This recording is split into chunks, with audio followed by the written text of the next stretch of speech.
La plateforme MIR, Mur immersif pour la recherche et l'enseignement, est rattachée à la plateforme d'intégration et test, la PIT, qui elle-même fait partie de l'Observatoire de Versailles Saint-Quentin-en-Yvelines ou au VSQ. Le fonctionnement de la plateforme MIR, c'est vraiment comme un ordinateur géant.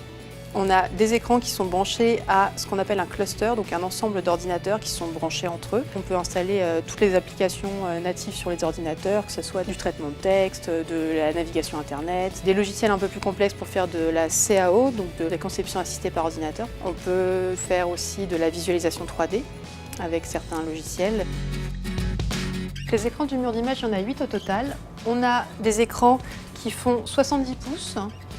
Sur une résolution Full HD, ce qui nous permet avec nos 8 écrans assemblés comme ils sont, d'avoir une envergure du mur d'image de 6 mètres sur 1,80 m de hauteur.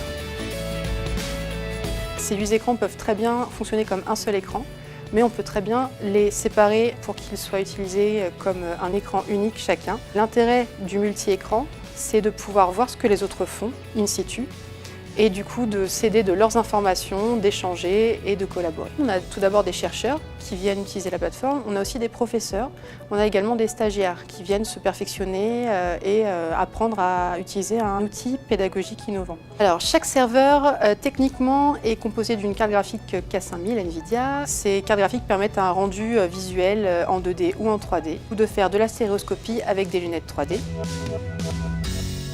L'aspect recherche est vraiment très intéressé par l'aspect 3D, 3 dimensions, donc on parle vraiment de stéréoscopie avec des lunettes 3D. La stéréoscopie donc, fonctionne avec des lunettes actives qui vont fonctionner avec les écrans. Et en plus de l'aspect stéréoscopique qui est fourni par ces lunettes 3D, on a ce qu'on appelle le tracking, donc le suivi de mouvement par des caméras infrarouges. Donc sur les lunettes, on va avoir des petits capteurs qui vont permettre aux caméras de suivre le mouvement de l'utilisateur et d'agencer l'image en fonction de la position de l'utilisateur. Si par exemple l'utilisateur veut zoomer et qu'il porte les lunettes avec les capteurs, les caméras vont calculer le mouvement de l'image et faire un zoom sur cette image au moment où l'utilisateur se rapproche.